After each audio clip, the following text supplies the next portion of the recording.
At Your End Step is brought to you by Comic Town and BCW Supplies.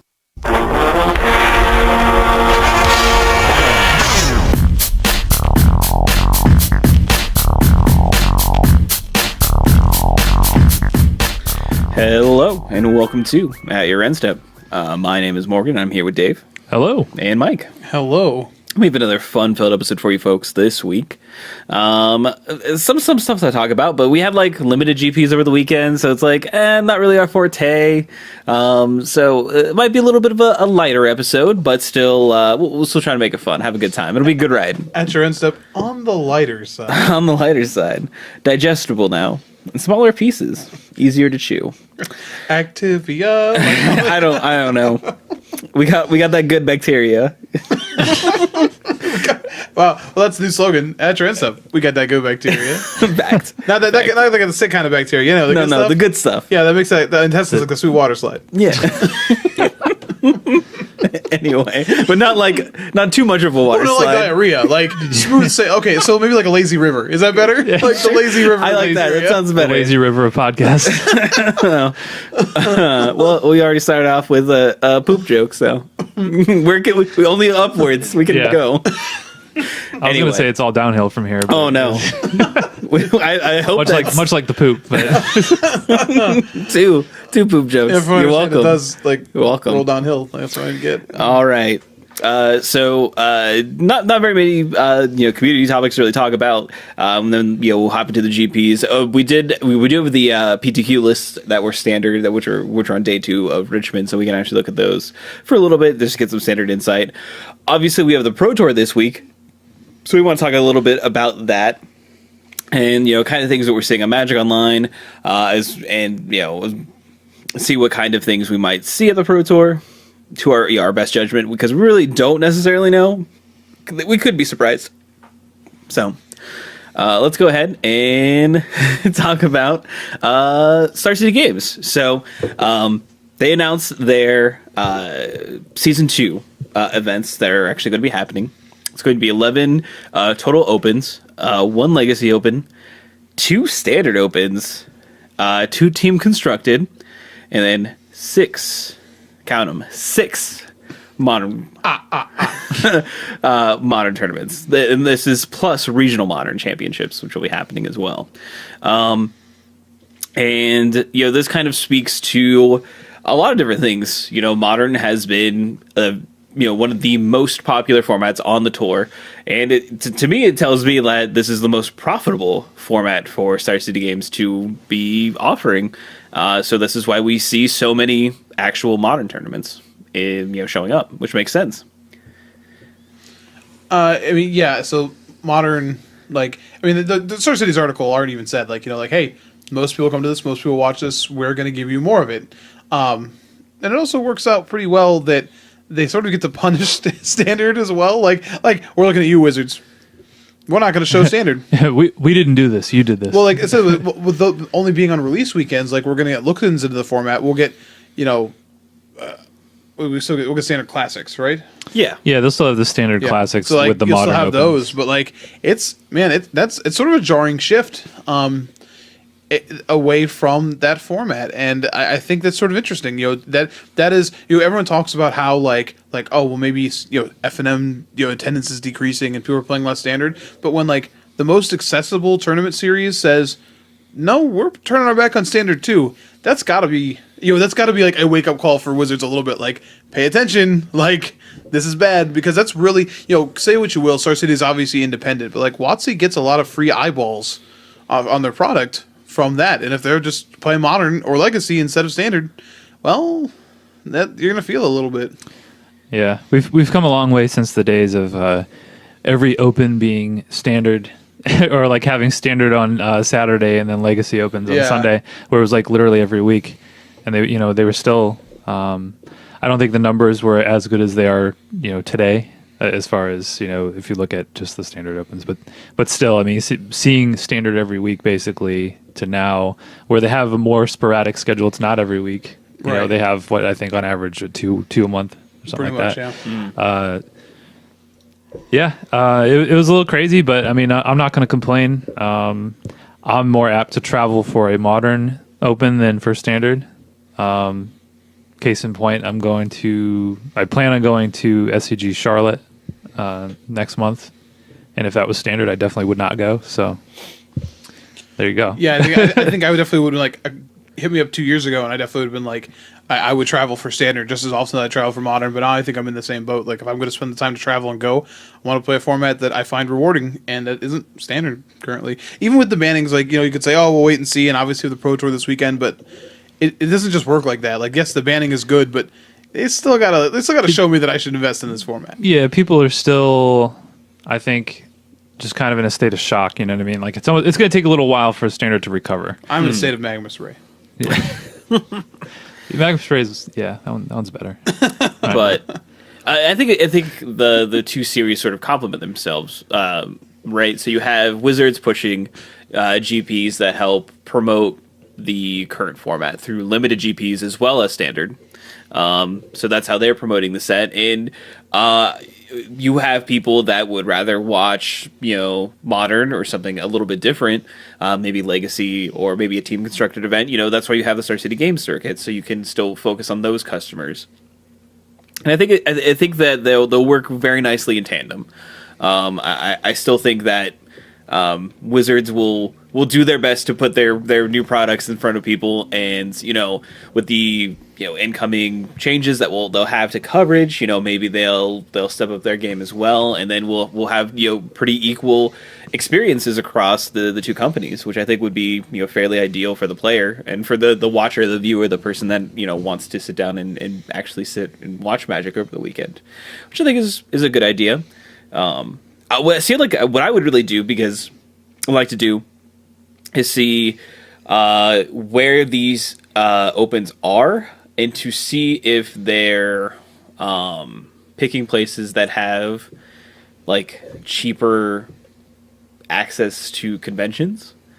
Because something that I've noticed, and this could actually be something locally that's happening, but there's no Columbus Open, and typically Columbus is a spot. Now our convention center is under construction, they actually, which is a huge on issue. Reddit they flat out said they'll be back to Columbus when that is done. Oh, fair enough. Star City literally said that. Yeah, because I know in Cincinnati they go to Sharonville Convention Center, which is a smaller. It's a very nice convention center. No doubt, but it's not free parking. It is free parking as well.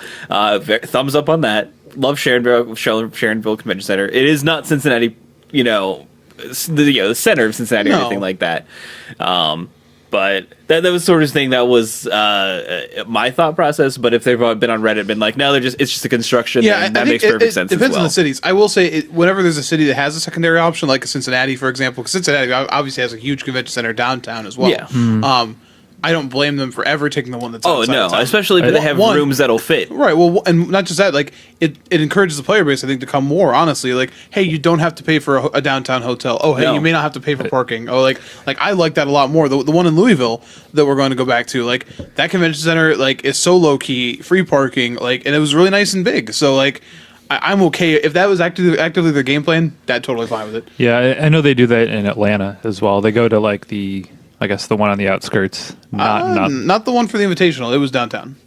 I know whatever the last open was not. You mean the one in December that I went to? No, the last open that just happened. Oh, okay, fair enough. 2 weeks ago. When I went there, we were literally right next to the Georgia Bowl, or Dome or whatever. I don't know. Interesting. The football club, man. Interesting.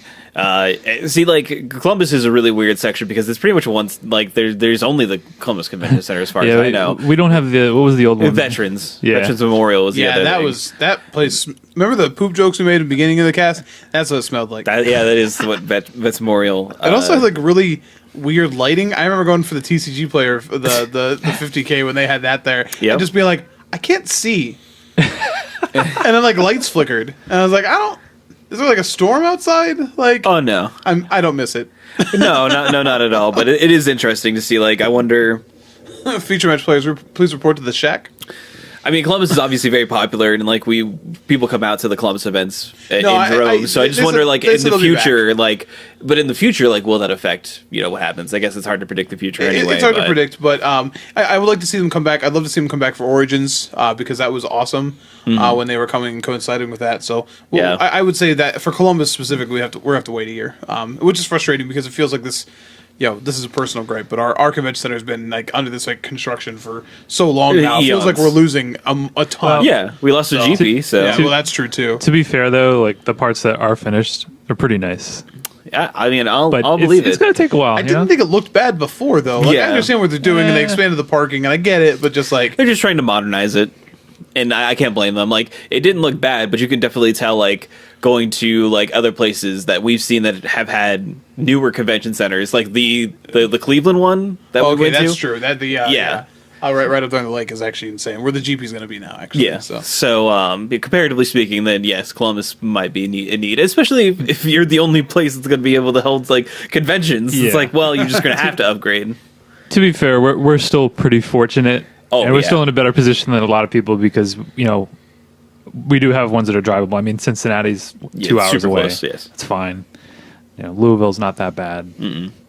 Yep. Richmond's not that bad. It's just, that one's that one's a little on the outskirts of how far I'll go. But I've said this in the cast before. I'll say it again. I'm sorry, Richmond. It's a garbage city. Yeah, just no interest in coming back to you. It's so dirty. Like maybe the surrounding area is okay, but Richmond proper is real dirty. I just don't like it. Yeah.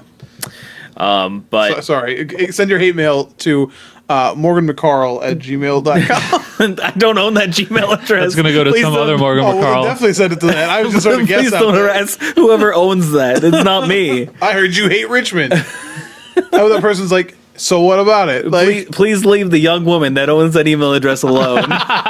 It is not me. Anyway, can I ask about the invitational?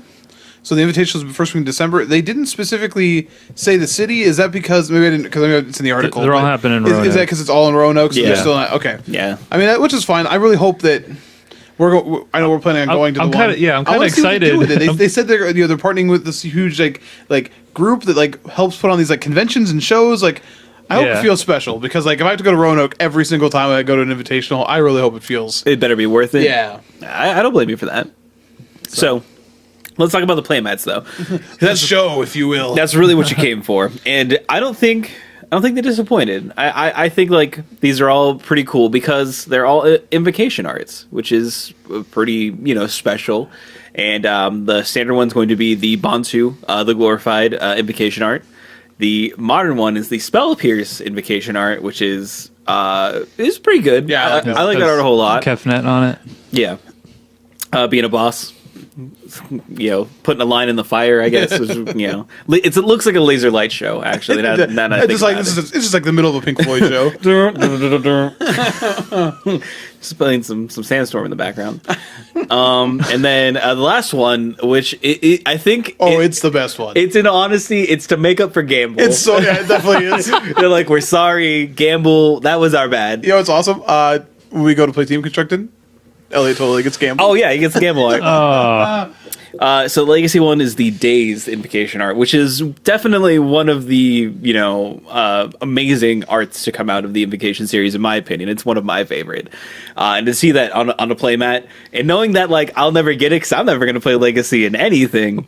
Well, hardly anybody is. There's only one Legacy open, which means there's only one Legacy Classic. And 2 Team Constructed. And 2 Team Constructed. Okay, sure. And I think those have Legacy Classics attached to them, if I'm not mistaken. All 3? Does this have all 3 classics? I think. Yeah. Yeah. In any case, Legacy is going to be by far the least, the least available one. So the Days, the Days playmat, probably going to be fairly popular in my opinion, and sought after. I think this one will end up being like. We've seen like some playmats be like fairly expensive. I think this could be one of them because it's just going to be. I mean, like you said, this is the best art, and also there's not going to be as many of them. Right. So I mean, it almost might be worth it just to like sign up for the classic just to get the playmat, even if you have no intention of playing Legacy. Maybe. But I'm pretty excited. I think these are all pretty good. I mean, you could say maybe like they should have gone with a different god for the standard one. Maybe the Bantu one is like, who cares? It's still good art. It's fine. Yeah, I mean, it's It's no Aether Hub. Yeah, the Aether Hub's a really good play mat, and I'm happy. I'm happy I'm going to be able to get it in Louisville. I need it. So, but I think they're all pretty sweet. So, but I mean that's it for the community. Nothing else really exciting happened yet this week, or last week. So we're moving on here to competitive. Before we do so, we want to give a shout out to one of our sponsors, Comic Town. They will be running a sealed GPT for GP Las Vegas on Saturday, May 13th. They will also be hosting a few in-store events near the end of May. Excuse me. The way the sentence was constructed threw me off. Near the end of May, them being the next step of the Comic Town Championship Series. I broke. Start this over. I broke Morgan. you want to take two here? Championship Series, which is going to be a Legacy Expo on Saturday, May 27th. And this is going to be a WPN premium event. And then on Sunday, May 29th, there will be a 28th, excuse me, will be a standard format IQ as well. So definitely a couple of events to take a look at coming up here. Sorry if they were indecipherable. Just a reminder: Seal GPT for GP Las Vegas on May 13th. Correct. Legacy Expo with ×4 Planeswalker points on Saturday, May 27th. What he said. And Standard IQ on Sunday, May 28th. Also correct. And Zibbity Bop Doo Bop Doo. Exactly. Yes. And you can get more information on these events by going to Facebook and doing a quick search for Comic Town Gaming Center. I don't know. I can't talk today. It's my bad. Like a reverse Martin Burgundy. Like he can only read what's on the teleprompter. you can't read what's on the show notes. Correct. I'm going to put a question mark after competitive. Let's see what he does. Competitive? Onto competitive? So we had 3 limited GPs. And, limited. They happened. We talk about it so much. And we're no limited experts by any stretch of the means. But we can tell you who won these events and where they were. The first one was in GP Beijing. What was in Beijing as a GP? I want you to read my thing on there, too. You got to read your word for it. Come on, Morgan. I can't say that. I'll do it. Kelvin Chu was the big winner in Little China. Ding. Tomoharu Saito finished, and this was his 25th GP top 8, which is huge. I can't imagine. So is this the one where he gets a coin, or is this the watch? Did he get a Jace coin for that? No, it's the New Zealand money, right? They got the Jace, bricks. Yeah, the Jace like solid bricks. Nice. So then we had GP. Oh, I don't have it queued up. Oh, wow. Bologna. GP Bologna. What? It was won by Corrado Decio, defeating Martin Yuza in the finals to win it all. I don't have a good pun for this one.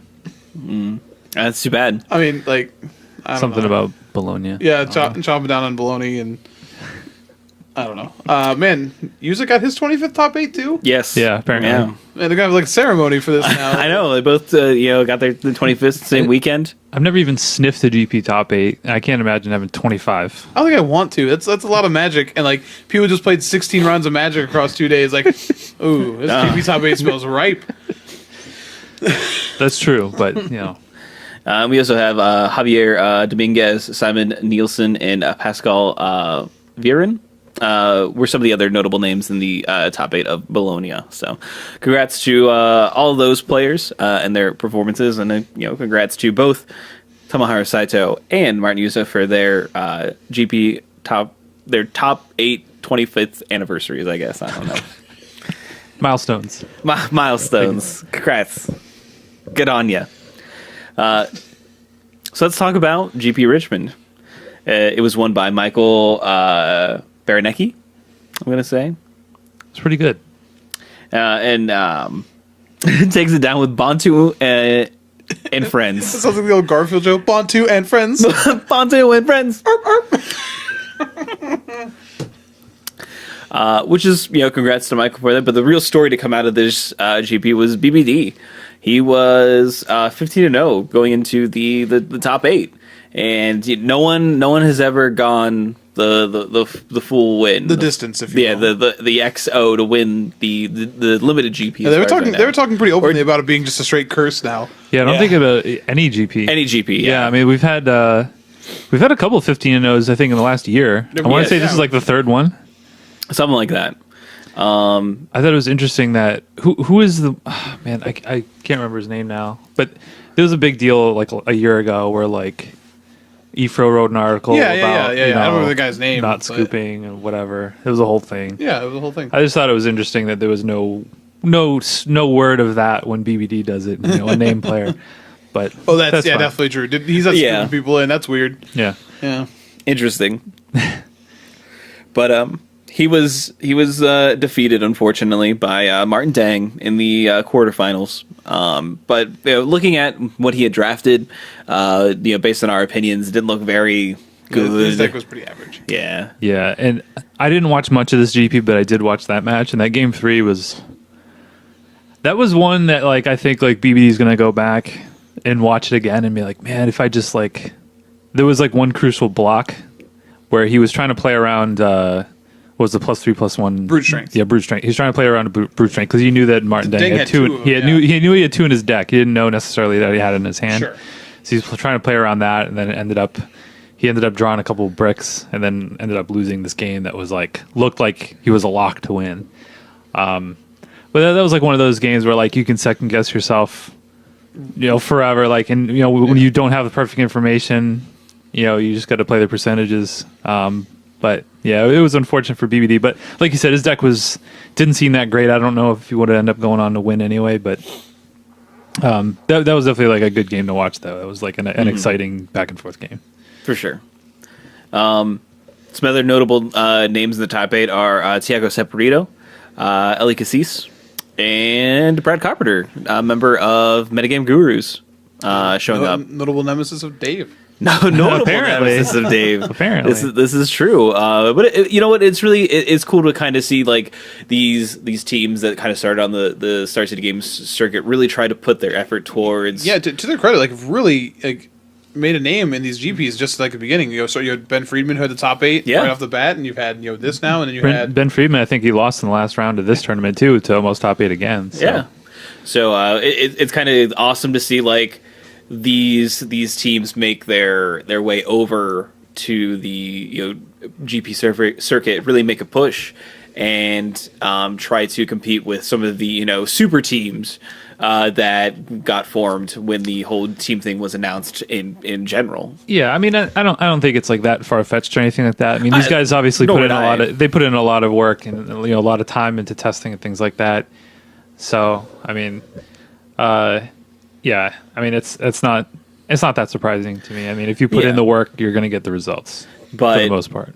I would say that there are definitely like, I think there's definitely a step, and maybe it's not like an actual. I think maybe it's more of a mental step than anything to transition from like being able to successfully grind Star City Games tournaments to like being able to successfully grind like GPs. I think that there's a little bit of a difference. I mean, that's where BBD was. I mean, he kind of I don't want to say blazed the trail, but there's been a lot of people that have gone that route. I think like BBD is probably the biggest example because he won the world. He's the world champion. So he went all the way. Yeah. But yeah, I mean it's cool to see. I mean, but I think it's fairly interesting, and I'm excited to see kind of what actually happens with these these sort of teams that are kind of attacking things on both angles, and see where they sort of end up. Yeah. I think it's pretty cool seeing Eli Cassis too. He's been kind of on a heater. It seems like his name just keeps coming up. I mean, he won the Legacy Open. Right. Did he say that when he top 8'd this tournament? Did he say that they should ban anything unlimited? Just like ban Glorybringer or something like that. So I mean, if he says it might happen. No, for those that don't get the reference, Ben Stark was on Twitter saying, Glorybringer being rare is bad for the limited format, and they should ban it, and kind of started this whole thing. I thought he was kind of kidding, but apparently he wasn't. Apparently he was banning cards unlimited. No jokes. Did not have a /sarcasm tag at the end of his tweet. Yeah, I don't think that can ever be a thing. Yeah. Yeah. Unless, like, what would you have judges at GPs being like, yeah, we have a pile of random rares that aren't glory bringers, so if you open one, you can keep it, but then we have to replace the card in the pack. I think it would literally have to be like a card that like was misprinted so badly that it didn't actually work. Yeah. Like, you know what I mean? Like a card that didn't work within the rules of the game. Right. You know, like, because it couldn't just be like a card that did nothing because they printed like, you know, Darksteel Relic, which actually is a card that does like nothing. Doesn't do anything. Yeah. So yeah, the banning things in limited tournaments is just a joke. It, like, even at a rare, like you might see it more than if you play like a lot of limited, you obviously see it more than you want to. It's a very powerful card, but I mean, them's the breaks, I guess. There's been so many more busted cards in limited than that. Like any of the like swords or Jit or like anything like that. And maybe like maybe that card feels so powerful because like your removal in this format is just kind of lacking. Which is an argument that can be made. A lot of removal is just kind of poor. So, like, maybe that feels bad. But it also dies to the red common, removal spell. So, I can't really speak to it. I mean, I literally haven't played a game of Amonkhet Limited, so I can't really say. I mean, obviously, I can look at Glorybringer and be like, yeah, this is probably pretty good in draft. But, I would first pick that. Yes. I, for one, I'm happy that it's a rare because if I want to pick up some for standard or whatever, they're not going to be $20. So well, theoretically. Not yet. Yes. Maybe after the Pro Tour. Correct. But yeah, do we have any? I mean, I know that we haven't necessarily played. I haven't drafted with the set at all. I've played like pre-releases and stuff like that, but that's about it. We're not limited guys. No, I don't really think we have that many more opinions on the whole limited thing as far as that goes. So I think it's a good format. I think it looks interesting. I want to draft it. There just has not been like a reason for me to actually do that. Yeah. But maybe if like. For some unknown reason, like we don't day to Louisville, maybe I do some drafts instead of like entering another tournament, but we're gonna day two. So from what I hear, it's a pretty solid format, and every time I see like people get to rebuy their trials with cartouches, I was like, man, that looks sweet. Yeah, there are some pretty cool things that are happening in that format that I want to try and draft. Like, it's sealed is cool, but I want to try and draft it. So, the only other thing that's actually talk about is the PTQ that happened. Oh, pardon me. Pardon me. Must be running low on. No, it says that there's a restart required on my computer. Oh, and I'm gonna just ignore that. So. Yeah, you don't tell me what to do, Windows 10. Oh, so you'll forget about it, and the next time you do open your computer, it'll be like, oh, you don't get an option. You're resetting now. 10, that's 9. Fine. That's fine. I'm 8. working right now. All right, this is work. There's a PTQ, obviously, on day 2 of the Richmond GP, and we do have the list from that because Star City Games has, lovingly, provided them to us because they love us, the player. And we do see that Dylan Donegan actually won the PTQ, so congrats to him. Cool. Your very favorite 1/1 elemental token took the whole thing down. Playing Mardu Vehicles, and a Mardu Vehicles list very, very similar to Jessup's list. Pretty much card for card for the most part, in all honesty. I think there might be some sideboard changes that are a little bit different, some different numbers for some cards, but it's a pretty close spitting image. Excuse me. There's a lot of Mardu Vehicles in the top 8 here. Like there are. There's 1, 2, 3. There's Black Red Aggro. 4. I think it's just 4. Yeah, just 4. So half of the top 8 is Mardu Vehicles. And then we have Blue Red Control, Jund Midrange, Mono Black Zombies, and Black Red Aggro. The Mono Black Zombies list is awesome. Oh yeah, that's Jacob Baugh too. Yeah, this almost looked like a Star City Standard Open. Do you see Dylan Donegan? Do you see how many Liliana's Masteries in this deck? 4. Yeah, that's I feel pretty good on that because that was a card I was like on the Palooza. I was like, I really think this card is good enough, and watching it slowly go from like okay to 4 of these. It's like that makes sense. It's a lot of it's everything that you want to do with this deck. In all honesty, you want to make dudes, and you want to have more powerful dudes. I want to play this deck really bad. The only thing I'm missing are 4 Relentless Dead. I know they finally found a home, which is like expensive. So like the spike found a way to stick. I have enjoyed the fact that I've had like these Diagraph Colossus like just hanging around for a just forever. And they're just like $5 now. It's like, yes, you did it. Well, there's Dark Salvations too, where it's like, yeah, come on, everybody, like, oh yeah, get in the car. That's like a hot card now. Yeah, I mean, like, yeah, 1 mana kill a creature is pretty good. Yeah. And like what we see sort of a resurgence in like Westfall Abbey. Like that's now a card that can exist and do things again, which is fairly interesting. Well, as these decks, these zombie decks are no longer like just super reliant on Haunted Dead. You know what I mean? Like Westfall Abbey is a card that just gives like control decks like just like fits. You know what I mean? Where it's like, I was like, oh, I'm just gonna make a guy every turn. Yeah. So and then at some point in time, I might just make a big flying 9/7 guy. Very true. So that you also can't deal with. So a lot of the control decks have commit, which can deal with it. But I guess that's true. That's awkward. Once it's a creature, it can deal with it. Yeah. So, but I like it a lot. I like these lists. So. And this is kind of it is a creature deck, but it does have the ability to sort of grind out games and go long, which is pretty cool. We haven't really had something like that's very synergistic, that has all these different ways to play it. And to me, it sort of is an aggressive mid-range deck like Martyr Vehicles that can obviously have powerful fast starts, but can also still get into that mid-range game and still be able to win. So I think it's pretty interesting. We do have David Nunez playing Blue-Red Control, and this seems to be a fairly common deck that we see at Magic Online. We saw it at the Open, the Standard Open Atlanta as well. But this is the what it is what you think it would be. You got Torrential Gearhulks, you got Kefnet showing up as a sweet one of. Kefnet is a sweet one of, and just a bunch of instants or ways to kill creatures, ways to counter spells, ways to draw cards. This is really kind of what these decks just want to be. And I think like the reason that we see maybe more blue-red on Magic Online, there's probably a couple different factors. It might be a little bit less expensive. You have to buy less lands, but you also have like consistency, and you just get to play like you get to play all a more consistent mana base that has access just to 4 creature lands and not have to worry about them affecting your land count or anything like that. Yeah, I think the big thing with just the blue-red is you get to play cheap interaction. Yeah. So you get to play like Magma Spray, you get to play Harness Lightning. Like these can handle most of the threats that people are playing in the first couple of turns, and it just buys you that time because once you get to the mid game, there are very few decks that would be able to go over this. Like possibly Marvel, I guess. Like, but like even then, like, you just negate them or whatever. Yeah. So I mean, all you want to do. That's why like Censor is so good in this deck because all you want to do is just buy yourself some time.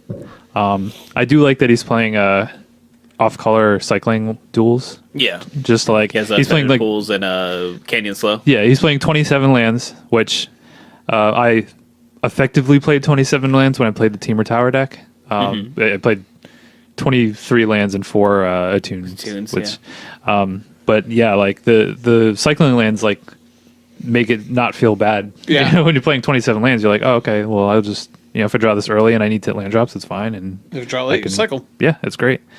So I think like that'll probably be a thing that's probably going to be pretty standard going forward. So. I mean, it's the same thing as when people used to play off-color temples in Theros. You know what I mean? You play like an off-color Scryland just like for that little bit of extra value. Yeah, it's very low opportunity cost, and you get a little bit of benefit. So, but I'm somewhat surprised that blue-red has been the go-to control. Well, I'm kind of surprised and I'm kind of not. It's just kind of surprising because that was like kind of the first control deck or the first new quote-unquote deck that came out with Amonkhet, and it's just kind of like stayed there because it usually doesn't. Like usually week 1, I mean, we saw like a list come out in those first 2 days before Feldar Guardian, like when Amonkhet was on Magic Online but before Feldar Guardian, and it was holding its own even in that format. So I figured it would have gone away from it by now, but I guess it's here to stay. Yeah, I look at this and you talking about that. I think about like even like compare this like blue black where you get to like you're just switching your red cards with black cards and you get like You get like Fatal Push. Fatal Push instead of Magma Spray, which the Exile is huge. Don't get me wrong. And maybe that's what it is, but like, yeah, it seems weird to me as well. I will say, like, things like Dragon Master Outcast on the board is still great in the mirror. Like, do you keep Magma Sprays in if they have Outcast? Do you board them out because they're awful against everything else? Like, yeah, there was a list that I saw. Let me look at this one here. But I saw one that did fairly well on the standard mocks that happened over the weekend. It was a blue red control deck that went up to like 4 dispels after boards. It was just like, oh man, in the mirror, you just have the edge. Like if you're bringing in like Outcast and like 4 dispels, it's like, how are they getting that off the board? right. Like it's almost like, so do you have to shift and play like sorcery speed like removal to like get around it? I don't know, but.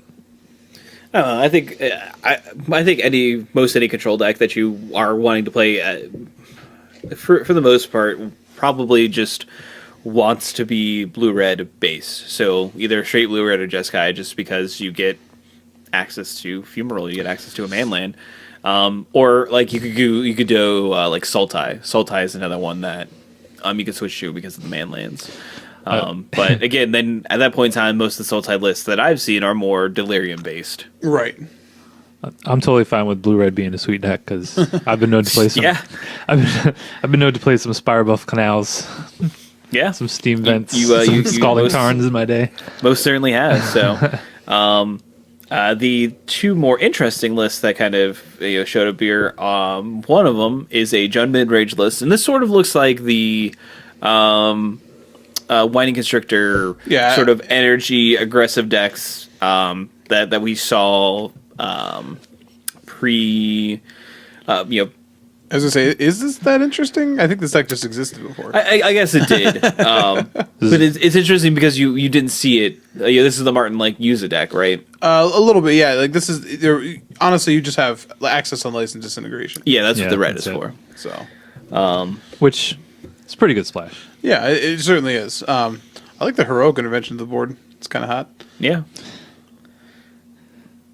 But yeah, that deck's pretty. And a Prowling Serpent too. Serpent Serpent. Hey, you gotta have something against the control decks, I guess. I want to talk about the red black deck though. Yes, this is the red black aggro deck. And this is something that I've seen like a few people like posit some lists and stuff like that on like articles and stuff. But this is sort of like exactly what you'd expect it to be. This is not what I expected it to be. Really? I don't know. I mean, so this is like should say this is black red aggro, but it's definitely discard focused. Yeah, black red discard aggro because there's been like several black red lists out there. There's been like black red burn. Yes, there's been something like this. This kind of has flavors of black red burn when you look at it. We do see 4 Alms of the Vein, as well as 3 Bomat Courier, Scrap Heap Scrounger, Blood Rage Brawler, Dread Wanderer, Flameblade Adept, and 4 Hazaret the Fervent. I like the 4 key to the cities. 4 key, yeah, that is the key to victory. Apparently, it honestly is. I mean, Hazaret is pretty hard to deal with. And if you can be like, oh, if Hazaret, that's unblockable, and that can also just, nug you every turn using extra cards, it's just... Yeah, okay. I think the Key to the City is one of those cards that, like, because I played this card a bunch, and, like, it feels great. But it's a weird card because, like, having extra copies of it, you rarely have, in a deck like this, have the mana to do it. But this deck is designed to just pitch extra cards when it needs to. So you desperately want to see the first one, but the extra copies aren't dead. They're just getting discarded. Right, yeah, you don't mind it because there's so many things that you could discard it to. You're like, all right. Yeah, like you said, like that first one is like, you just want this every game. Yeah, every single time. And then if you draw more, then like, okay, whatever. It could be a land. It doesn't even matter. Yeah, I'm glad that card's seen play because I feel like Key to the City is one of the sweet designs we saw out of like, that just interacted so well here with like Shadow's Block, and it was cool in Kaladesh. So I like that a lot. It definitely, that's a card that goes a long way in beating like the black green Delirium decks have like Ishkana and stuff like that. Because like otherwise you're just like bashing your head up against the wall. You're like, oh, this Hazaret is gonna run into your 1/2 spider. Right. Yeah. Like, cool. But yeah. So I'll be interested to see if a deck like this does well at the Pro Tour. I think it could. Yeah, I agree. It has potential. I think it could as well. I think like, so I said before, like when we talked about the Palooza, but like Blood Rage Brawler, Blood Rage Baller. It's catching. I caught the Morgan, but now I just want like this Minotaur to play basketball. So the Blood Rage Baller. But the 4/3 for 2 is it's a really powerful body on 2 mana, and like attacks through so much, so you can spend some time afterwards setting up with like a key to the city and stuff, and not feel like you've lost attack steps. And with like Dread Wanderers here, like Dread Wanderers, extra key to the cities, Fiery Tempers, Alms of the Veins, like you have plenty of things to discard for value. Like, and if you get like when you play this on like turn 3 and you're just like, oh yeah, I'll play Blood Rage Baller and Alms of the Vein you, and then trigger my Flameblade Adept. Man, that feels pretty good. Like, so I'm sure this has got some draws that are just incredibly nutty. Yeah, I think the thing with the Brawler too is like with all these magma sprays that are running around, it just gets around that. It's like it's a cheap threat that gets around magma spray, which also true. There aren't. I mean, even if you look at the zombies list, it's like all their 1 and 2 drops all have 2 or less toughness, so they all die. So I mean that's not insignificant. No, you're not. Can get around Absolutely. That. Yeah. I wonder what this kind of deck would do. I wonder if this deck just seems like it's pretty fast, so maybe it has a pretty positive matchup against like some of the Marvel decks. So that's what I would like to see. It kind of depends. Yeah. I think like the old black-red aggro deck, like the one that I played very briefly, like basically like if they got Marvel off, then you just lost. Yeah, you're toast. And it's not generally fast enough to just like kill them on turn 4. So like if they just get the draw, then you can't really do anything about it. I do feel like Hazoret may make a difference in that though, because now you have a threat that like if your opponent tries to obliterate your hand, well, you still just have this 5/4 beater, and every card off top of your library is damaged. So I do think that maybe it's a little bit different Hazoret, but you're probably right. Yeah, it is a different format now, and you do have options. I don't know if they're playing Dispossess or you have Lay Bare the Heart. So you have ways that you can interact with Marvel. So I don't think it's like an auto loss or anything like that. But in the past, it hasn't been favorable for this type of deck. But not to say that it can't be if you want to beat it. Yeah, you have Dispossess and things like that. True, so. And even Lost Legacy as well. For Ulamog? Yeah. Yeah. So, because I mean, like most of the time, turn for Ulamog, that's pretty much game over. I think. But shout out to Brenda Smith though with this Black Red aggro list. Pretty solid. Pretty cool to see. So, do you want to turn this into our PT discussion? Because it says we want to talk about decks we think we'll see. Yeah. And this top 8 seems like a good place to start, minus a suspicious lack of Marvels. Correct. But before we do that, I do want to give a shout out to our other sponsor, BCW Supplies. They are definitely suppliers of many fine trading card game products that you can use and peruse while you go to your FNMs, your GPs, your Opens, your Pro Tours even, maybe. And you can check out all of the stuff they have at bcwsupplies.com or check them out on Facebook. Just do a search for BCW Supplies. All right, so Pro Tour. Obviously, with the topic we just talked about, there was no Marvel, but Marvel is definitely something that is on, I think, everyone's radar if they are preparing for the Pro Tour. It's got a 10%, including Teamer and Bant Aetherworks metagame share on MTG Goldfish, which, is not a perfect place to go at pre-Pro Tour, but 10% definitely tells you it's a player in the format. Yeah. So, what do we think about Marvel? What do we like? Do you think pros will play Marvel? Like, I know how I feel about that card. I hate coin flips. That's not true. You definitely have been on this cast. No, no, don't get me wrong. I love coin flips like in kitchen table magic. Like you actually like flipping coins. To be fair, the person that played Mana Clash against me in that GP that one time did make my entire day. Like it was the happiest moment. Also true. So he likes physical coin flips, not figurative coin flips. Yes, absolutely. All right. Okay. That is actually 100% accurate. But I feel like, especially the Teamer Aetherworks deck, and so we saw this on camera, a couple weeks ago now, where man, when it does its gross thing, turn 4 Ullamogs are really hard to beat. But when it doesn't do that, there's a lot of decks in this format, especially Mortar Vehicles, that just kick it in the teeth, and it doesn't do anything. Yeah. Now I think the Bant Aetherworks deck is a more interesting deck, and I said that before. But do you think is this the kind of card that you think pros will flock to, or are they going to be wary of this randomness. I think you'll definitely see it. I mean, we saw it at Pro Tour Kaladesh a ton. We saw, Matt Nass top 8'd with which in retrospect, you look at that deck now, and it's like, that deck was not good. But for that Pro Tour, it was great because I think people didn't really know whether that card was going to be good or not. And they kind of just went all in.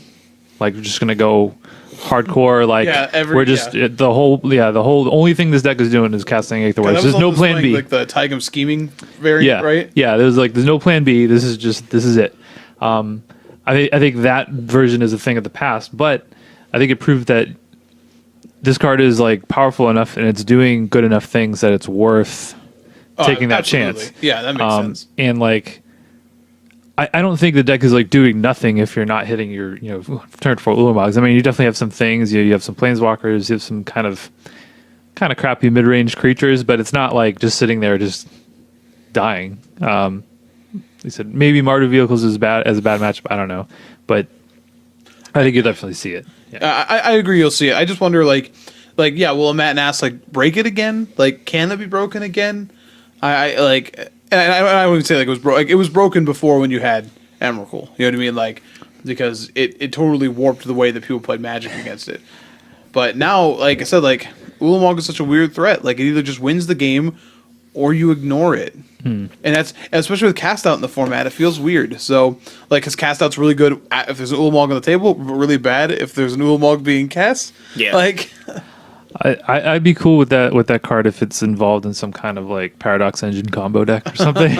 Maybe there's something else you could be doing with Marvel instead of Ulamog. I will say this. I really hope there's another. I don't want a busted combo deck, but I would like to see a Paradox Engine deck or even a Aetherflux Reservoir deck. Have a moment in the sun because these poor decks have been trying. You know what I mean? Got overshadowed by the easy combo.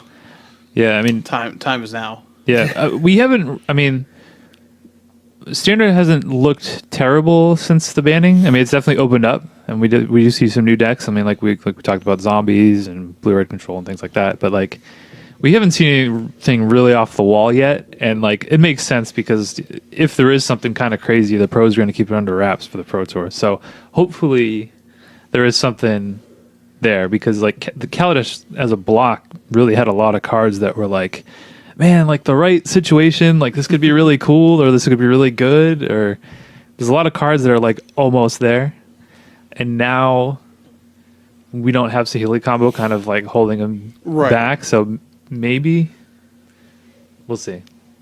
I mean, I still think that people are going to play Marvel.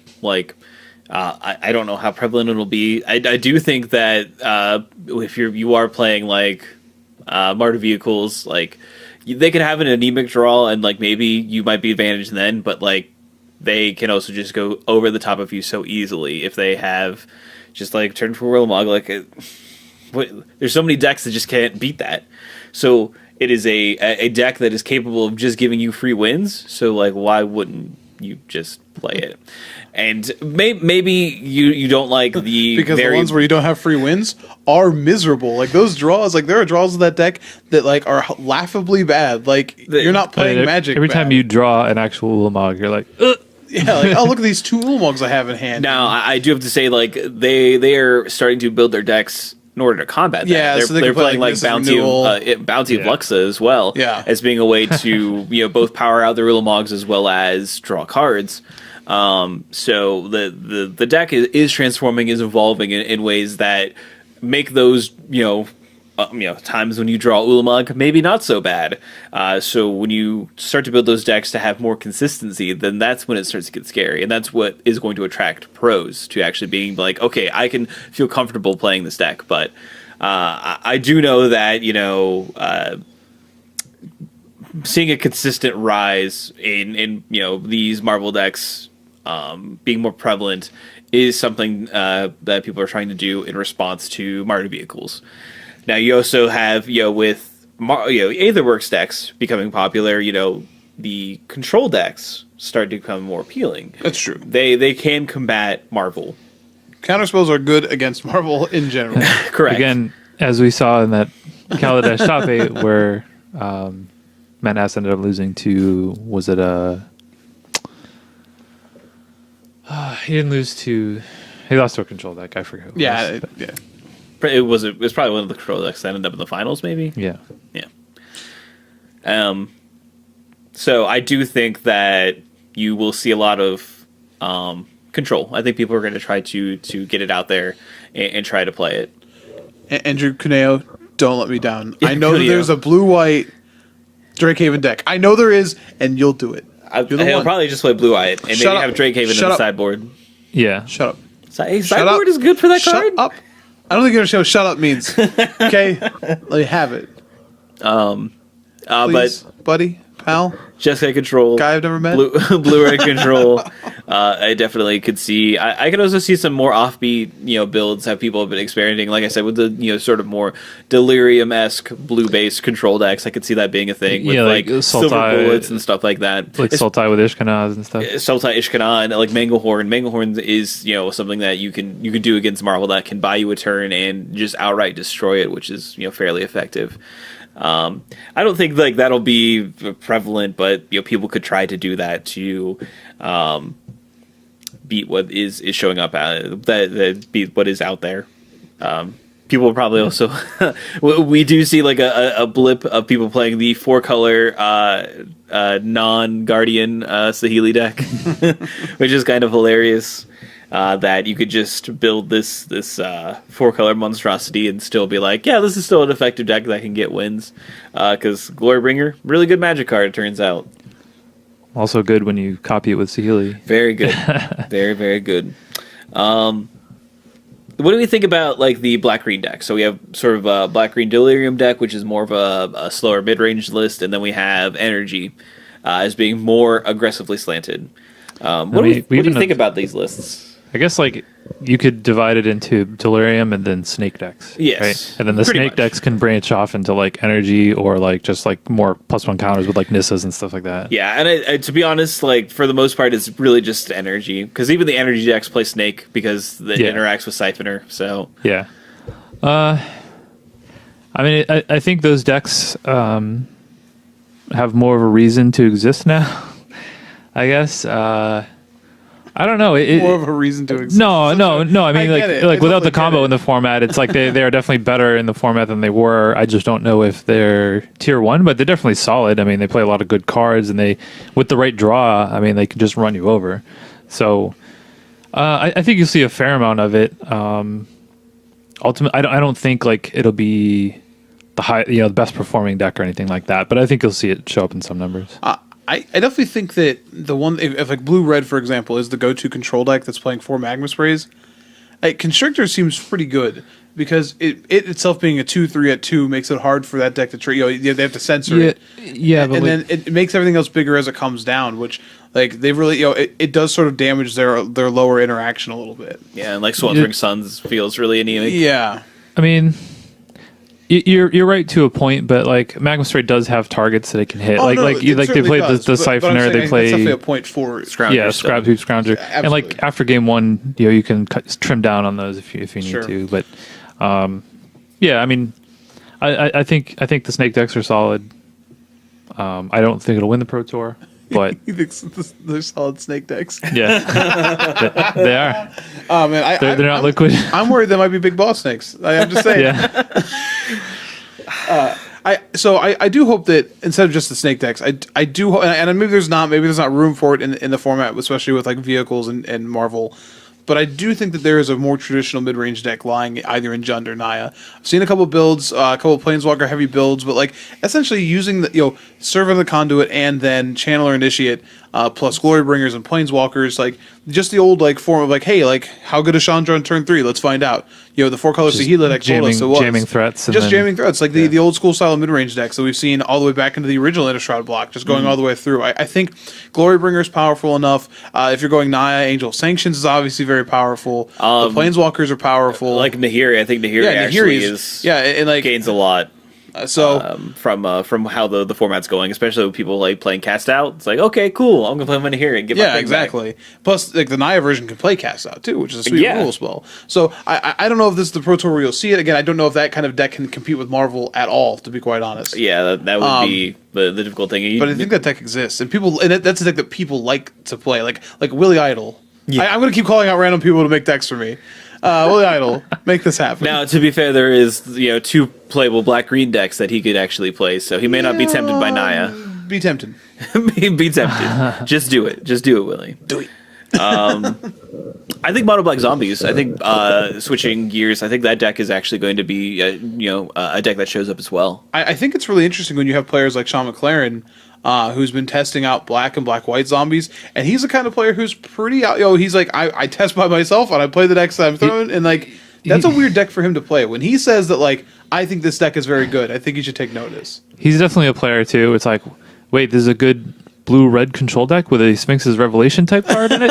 And you're playing zombies, Yeah. you say. Now, he could very much just audible and be playing blue-red control. Yeah. But he's been really pushing, like, how many directions you can take these zombies decks. And it makes me happy that it's not just, like, obviously zombies is the kind of deck that you've seen it sort of, like, slowly growing on Magic Online.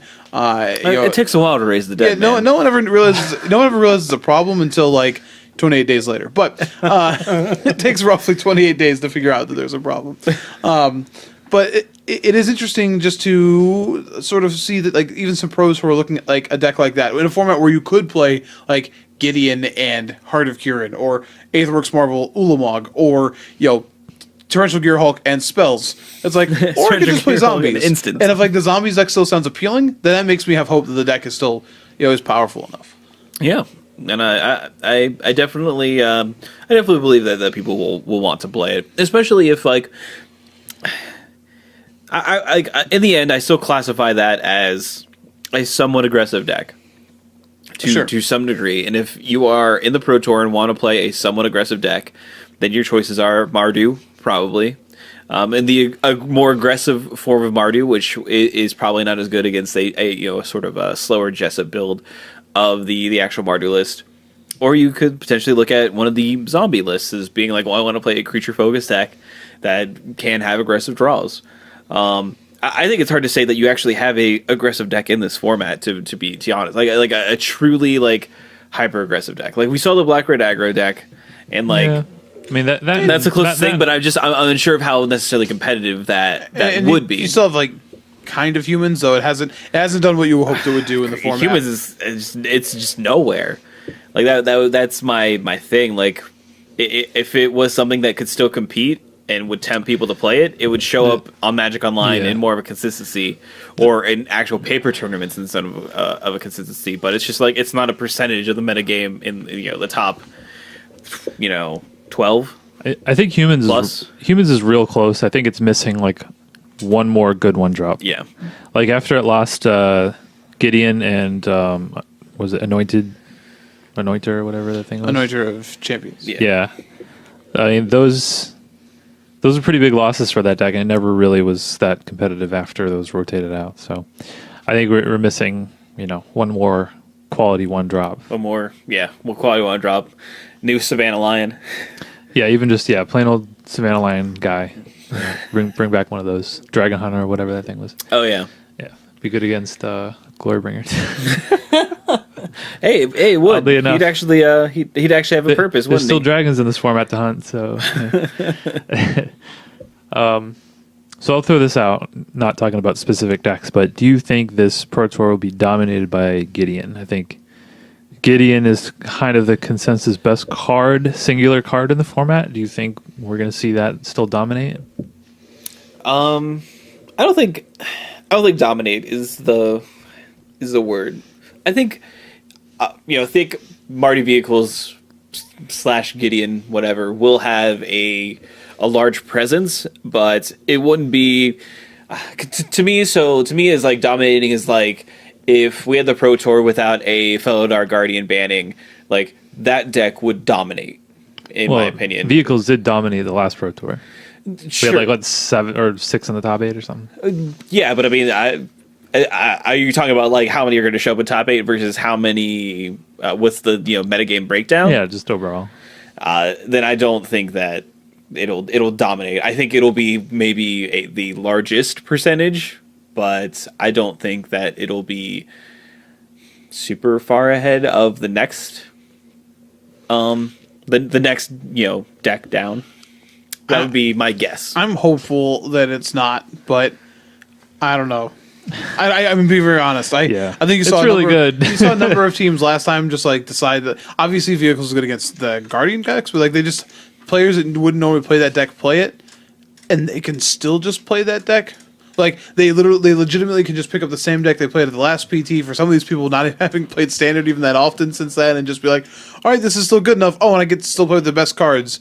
I'm not gonna lie, I'm kind of worried that, and I don't know if that's actually reflective of Standard. I just think that's just how Pro Tours work at times, and I would not be surprised if Gideon. I hope it doesn't, but if Gideon and vehicles in general does dominate again. So, all right, I'll throw out this question as well. What cards from Amonkhet do you think will have the biggest impact for this Pro Tour? I think obviously Glorybringer is. I think that's the most obvious one. That's the thing. Magma Spray. Yeah, Magma Spray. That's like a reprint though. That's not like a new card. Censor. Okay. I think Censor defines the control decks in this format as much as like the Beacon of Tomorrow's does. Pull from Tomorrow. Beacon is definitely a fifth on. Yeah, people are only playing like one of those now, like one or two. Yeah, well, I mean that's fair, but like, I think Censor really like, as I said before, like even if like the deck isn't playing it, like it changes the dynamic of turn 2 at times. So I think that alone makes it the most impactful card. I think this Pro Tour is probably going to show like how much of a fool I was for only playing 3 in my deck when I played in the Classic. I may not have done much right at the Classic, but I played 4 Censor. yeah. I mean, pretty much like immediately after the tournament, I was like, yeah, I should have played 4 Censors. Should have played the 4 Censor. But yeah, I think that's right. I think you'll see some number of Manglehorns. Obviously the zombies. Even like kind of what am I saying here? Like indirectly. So like the new zombies are making the old zombies good. You know, like you mentioned, old is new again. You mentioned the Diagraph Colossus. Diagraph Colossus and Relentless Dead. Yeah, being cards that are seeing play now. Dark Salvation, and it's because of was it Dread Wanderer? Is that the name of that one? Dread Wanderer and like Lord of the Accursed, and yeah, it just feels pretty good. And Liliana's Mastery. Let's be honest, like that's a 4 of. So, do you think any of the new Planeswalkers have a big impact? No. Death's Majesty. I don't think so. The sad thing is, like, I feel like other Planeswalkers we've seen have not felt like. I still think this is kind of average, like in this set. But like Gideon and Liliana are both good enough to see play. The problem is that like Gideon Ally of Zendikar is just one of the best Planeswalkers ever printed at this point, and Liliana. Death's Majesty is really expensive. Even the zombie decks like are playing like 1 or 2 maybe, but like Last Hope feels better a lot of the times. The zombie decks could be playing Death's Majesty, but they're playing the other card. Well, yeah, they're playing the other 5-drop, yeah. And like their Liliana of choice seems to be, like the 3-mana one, which makes sense. Like if you want your Planeswalker to get in under interaction, not be the clunky top end. So, Amonkhet doesn't feel. On a power level point, it doesn't feel up to the same level as like Kaladesh. No, it's definitely suffering from. It's definitely suffering from the 4 block like issue we have right now, and I think like especially if we see the power level, this downshift in power in response to both like the Eldrazi and some of the stuff Marvel and that sort of thing. If we see the power shift continue to go back down a little bit in the next set, then Amonkhet has a chance to sign because it's a pretty quirky set. Yeah, like relative to what else we have. Even Kaladesh, its most powerful cards are still super like niche. You have to do some work to make them good. I mean, I don't know. I think energy is like some of the best stuff you can be doing. That's probably true. Like there's just a lot of really powerful things and also just really solid things like in energy. Like Harness Lightning is just a really good card, and like Glimmer of Genius is just a really good draw spell. Yeah, I think something that has always struck me weird about Kaladesh block is they never like printed a card that allowed you to interact with your opponent's energy. They don't like to print cards that interact with artifacts. Why would they have printed a card that interacts with their energy? You got me there, I guess. It's like poison, man. They didn't want anything. Energy leeches. Yeah, they didn't want anything messing with it. Shatter's too good. You understand that? Shatter is too good. So I understand, but like there's a lot of cool like flavorful things that they could have done to like make a card that actually did that would have made perfect sense in Aether Revolt, and they just like didn't touch it. you got to keep all your energy, which didn't make any sense because they were like releasing all the energy to the world. But where's it going? So, yeah. As far as like cards from Amoket that are going to make an impact at the Pro Tour, it's definitely Cast Out. Yeah. Yeah. I don't think Cast Out's done very much in the format currently. Though, I mean, I would argue how good white is as a color in this format, though. 29th most played card in the entire Standard currently. Yeah. And it is more played than Glorybringer. So it's like outside of like Gideon and the 1-drops and Mardu vehicles, like, are there any other white cards really seeing play? It's like Cast Out, kind of. No, but I mean, Fumigate, kind of. I think the people that are playing Cast Out aren't necessarily like base white. Like, Cast Out's just the splash card. You don't have to be. I think it'll definitely have an impact for sure. But I also point out the same list you're looking at. Censor is currently 21st. And you already picked Censor. 10th. I'm just saying, like, I think it's hard to say Cast Out. You could have just said Mike was right. Oh no, I wanted to at least give our audience another card. But I think they'd rather know that I was right. They always know you're right. Oh, right? Thank you. They listen to the show enough to know that. So unexpected. Oh man. Oh gee. Oh. Just fishing there for a compliment. All right. So I think that pretty much sums up our discussion on the Pro Tour. I'm excited. I always like Pro Tour weeks. It's great. Get to start a tournament on Friday and get to kind of dive into the action. You get a sneak peek before your FNM. Yeah, this is nice because this is actually like in our time zone, so we don't have to get up at like 3 a.m. Oh man, that's see even the start better. Of the Pro Tour. That I can't wait. It's going to be exciting, and we'll have plenty of stuff to talk about. We'll get to see if our claims are valid, or if we're just going to have a Gideon winter until they decide to change it. Gideon tribal for the next 3 months. Yeah, I just want to see some new sweet stuff. I just hope it's not like all Mardu vehicles all the time. I'm hopeful that like the format is open enough to where we don't have to have that. Yeah. But at the same time, I'm like, oh, it is kind of just the best deck, but maybe there's something else that we haven't seen yet. But at the very least, like it being the quote unquote best deck, I still think that it has ways to be defeated. Yeah. So that's what I'm confident. My thing is like, I hope they don't just like design another Mardu vehicles deck to beat all the other Mardu vehicles decks. Like, you know what I mean? It's like just a different version of the Sure. So we released these cats to eat the rats. How do we kill the cats? Snakes? Okay, we'll release the snakes to kill the cats. How do we do? And then just eventually you end up with like, I don't know, dinosaurs. Robots. Probably. Robots. I don't know where I was going. Like, that's fine. Jurassic Park. All right. So, obviously over the weekend we're going to have, Pro Tour Amoket. It's going to be in Nashville, Tennessee. Starts at Friday at 10 a.m. Eastern Time. Do we have any called shots on who's going to win? I hate doing this, so no, I don't know who's going to win. I don't have a called shot. Cool. Nope. Okay, awesome. Someone will win that Pro Tour, I assume. Whoa. We'll probably talk about it next week. We will talk about it next week. And then that's pretty much everything that'll be happening. So that's going to be the bulk of our show, unless something crazy happens within the community, which always could. So stay tuned. So thank you for listening to this week's show and for finding us wherever you found us via iTunes, via MTG Cast, or on your Android phone. If you don't know how to get in contact with us, there are multiple ways. We're on Twitter. You can just do a quick search for Your End Step, and we'll pop up, and you can add us, and then you'll be adding Your End Step. And then you can also check us out on Facebook. Do a search for Your End Step, and we pop right up. Or via our email address yourendstep@gmail.com. Also, while you're on Facebook, again, give our sponsors a check out, Comic Town Gaming Center and BCW Supplies.